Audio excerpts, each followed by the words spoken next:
Hi folks, today we're going to talk about the mole, and you're in a new unit. So it's a mathematical unit, so we're going to be doing a lot of math. Luckily we're not doing a lot in this unit, this first section, but if you look at this guy, what is he? Of course, he's a mole. And that's probably what you thought of when I first said we're going to talk about moles. The little brown furry creature that burrows under the ground. Well, no, that's not what we're talking about. And we're not talking about the one that's on your skin either, where you might have a mole, and we're not talking about the guy who is the mole inside a company who's a spy. No, we're not talking about that. What we're talking about today is a chemistry mole. And a chemistry mole is all about a specific number. And that specific number is 6.02 times 10 to the 23rd. So that's the number that we care about. That's the number we're going to be focusing on today. That is a number you're going to have to memorize. It's 6.02 times 10 to the 23rd, so you might as well write it down now. That's a number you have to know. Right? Before we get too excited about a mole, let's realize that a mole is simply a name for a quantity. Like when you think of a couple, what do you think of? Well, probably two. We often think of it as being people. Two people are a couple. We often think of a dozen as the number, of course, 12. Baker's dozen would be 13. And a gross is actually a dozen dozens. All right, or 12 times 12, which is 144.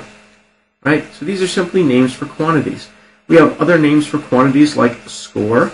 A score is actually 20 years. If you remember from the Gettysburg Address, 7 years ago, that's 80 plus 7, or 87 years ago. A fortnight is 14 nights or 14 days. And a ream of paper is going to be 500 sheets of paper. Right? So these are all just simply names for quantities. And that's exactly what a mole is. A mole is simply a number. It's a big number. It's 6.02 times 10 to the 23rd, or we can actually go out to more decimal places and keep a lot more. We're just going to look at the 6.02 part. So it is a very, very, very big number. Well, how big is that number? Well, it's pretty big. Okay. Now, what could we have a mole of? Could you have a mole of people? Well, it's a lot of people, but sure, it's just a number. Could you have a mole of pencils, or a mole of pennies, or a mole of, I don't know, picture frames? Sure. Now, what we think of when we think of a mole, though, we tend to think about using a mole with the terms atoms or molecules. All right, because they, again, a mole is a very, very big number. So what I'd like to do today for you first is try and get you to visualize a mole and how big a mole is, how big that number is. So we're going to look at these tabs off of soda cans. Right? So here we have a tab, and we're going to look at, think of having 10, 20, 100, 1,000, a million, bunches and bunches of tabs. Right? In fact, what I'd like you to think of is having a mole of tabs, or 6.02 times 10 to the 23rd tabs. 6.02 times 10 to the 23rd tabs. That's a lot of tabs. Right? And how deep do you think it would fill our school? If we put the tabs over the entire floor of the school, including the gym and that whole part of the school, how deep do you think it would fill our school? So pause the video, see if you can come up with an estimate. All right, did you pause the video? I hope so. When I was in class and I was teaching this live, we would actually have the students go out and measure the school. And we would actually calculate how deep it would fill the school. And when I asked them to estimate, they would tend to come up with like 1/4 of an inch, 1/2 an inch, or maybe just barely covering the school, like 1 tab thick. Some students would say maybe an inch or even a foot, you know, and the other kids would laugh at them. Right? But how deep would it fill the school? Well, in all honesty, it would fill the entire school. But not only would it fill the entire school, but it would fill 4 trillion, that's with a T, lots of zeros, 4 times 10 to the 12th schools. Really? Yeah, all the way to the ceiling it would fill them. Okay? So when you think of this number, it is a huge number. So what happens if I took those tabs now, because I can't visualize the number 4 trillion, and spread them out, maybe over all of Roanoke County, or maybe over all of Virginia? What would happen? Well, it would cover Roanoke County 3 times the distance to the moon. Can't visualize that distance. It would cover Virginia 3,700 miles high. Now, that is the distance if you were to fly from Roanoke to Lisbon, Portugal. That's about that distance. All right, let's try again. How about we cover the entire United States? It would be 46 miles high. Or it would cover the entire world 3/4 of a mile deep. Okay, the entire world. That I'd have to freeze the world because I'd cover the water too. 3/4 of a mile deep. Right? That's huge. All just those little tabs? Really? Just those little tabs? Yeah.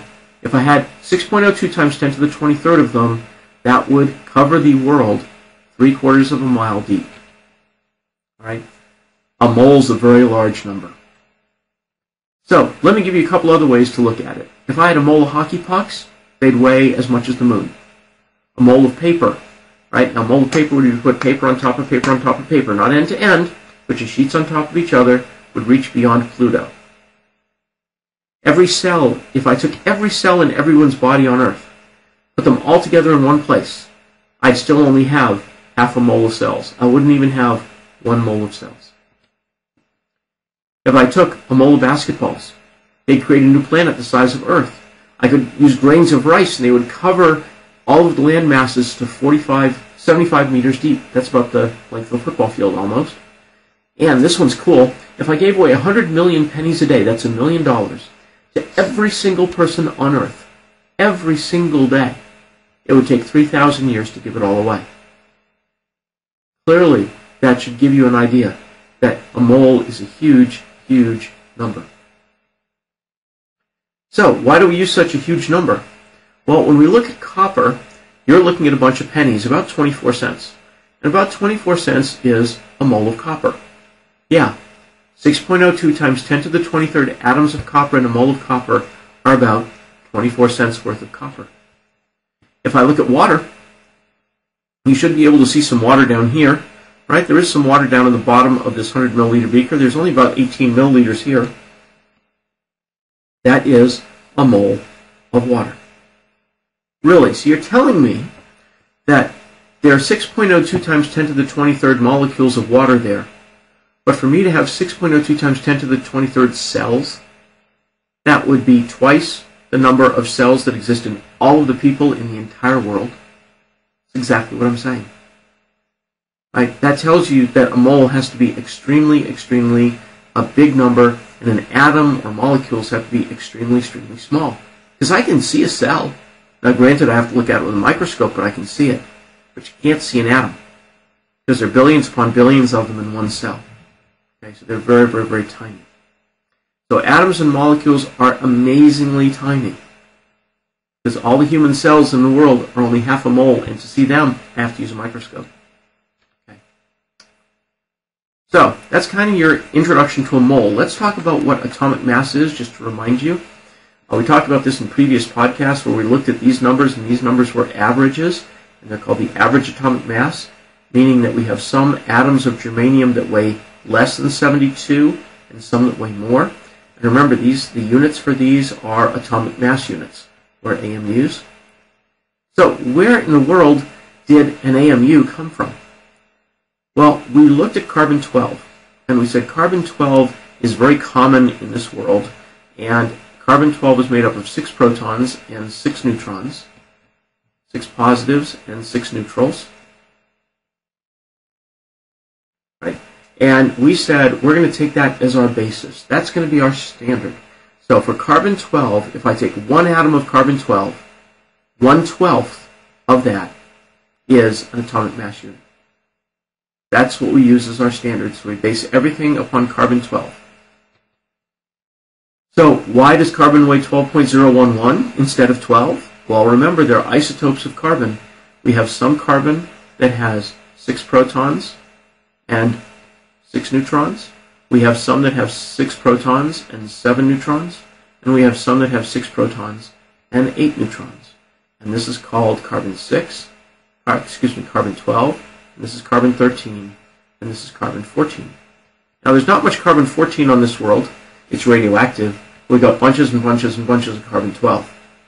Okay, and that's why this is almost 12. It's just a little bit bigger. So most of the carbon on Earth is carbon-12. So remember, this is an average, and the units here are in atomic mass units. So how about hydrogen? The average atomic mass of hydrogen is 1.0079, and remember, those are in atomic mass units. And nitrogen is 14.007 atomic mass units. And oxygen is 15.99999 atomic mass units. That's only 3 nines, by the way. All right. So that is the atomic mass of an element. But what happens when I go from an element to something that's a little bit more complicated, like most of the stuff around us in the world? Well, the formula mass is what we do next, and that's simply the mass of one molecule, or one formula. So it's the atomic masses for each atom in the molecule. So let's say that I had NaCl, for example. It would be the mass of Na, plus it would be the mass of Cl, and that would give me the mass of one molecule of sodium chloride, and it would still be in atomic mass units. Okay, it's kind of like saying somebody weighs 100 pounds and someone else weighs 150 pounds, and together they weigh 250. Well, what units? Pounds. You haven't changed that. So that's exactly what we're going to be doing here. So let's look at water. Water, we know the formula is H2O. Well, that means I've got 2 hydrogens and 1 oxygen.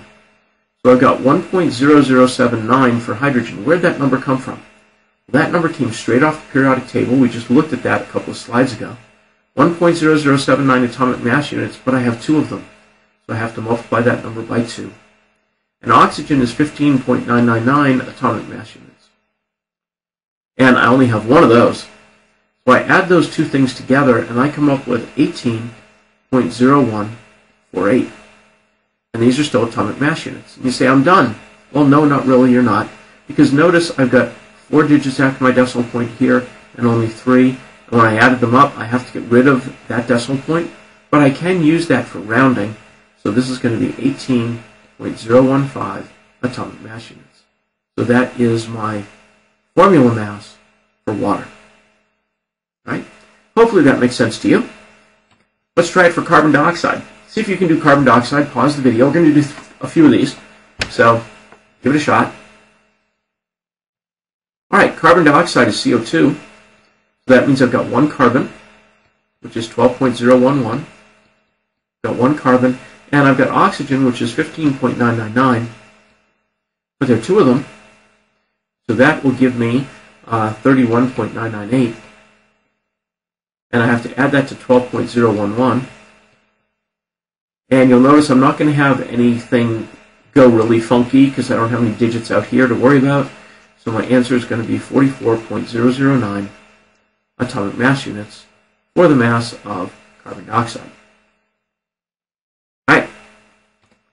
Magnesium hydroxide. Please see if you can do this one. Pause the video. You've got to be able to do naming. You should notice by now how important it is that you can do naming before you can figure out molar masses. All right, magnesium hydroxide. Magnesium is Mg, hydroxide is OH, and we know that magnesium has a 2+ charge, it's a metal, and hydroxide has a 1- charge, it is a polyatomic ion, and when I cross them I have to have 2 hydroxides. So I can't just put a 2 out here, I have to make sure that I put the entire thing in parentheses. Remember to do that? Hopefully you did. All right, if you didn't, go ahead and recalculate it and then come back to me in just a second. All right, if I look at magnesium, magnesium is 24.305 atomic mass units. Well, how about oxygen? Oxygen is 15.999 atomic mass units. And hydrogen is 1.0079 atomic mass units. Now, if I add these 2 things up, I get 17.0069 atomic mass units. But I've got 2 of them.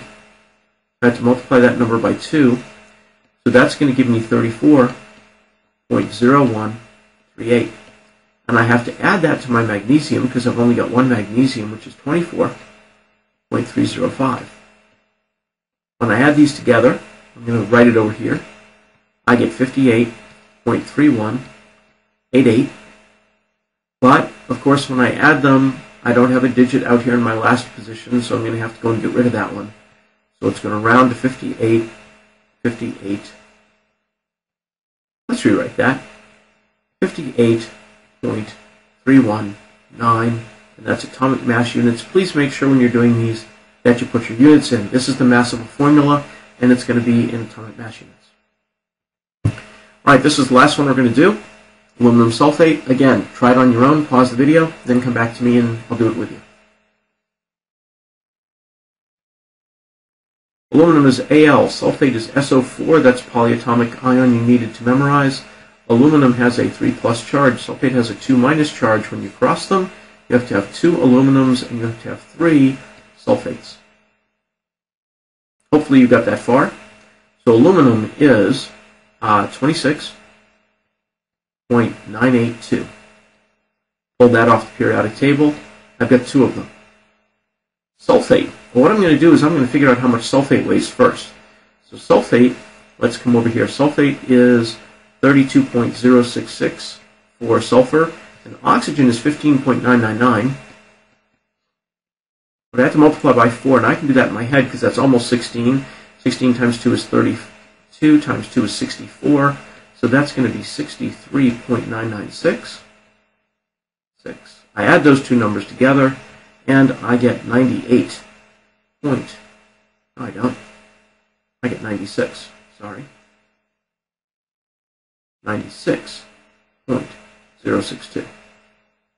Now what do I do with that number? Well, I've got 3 sulfates. Right? So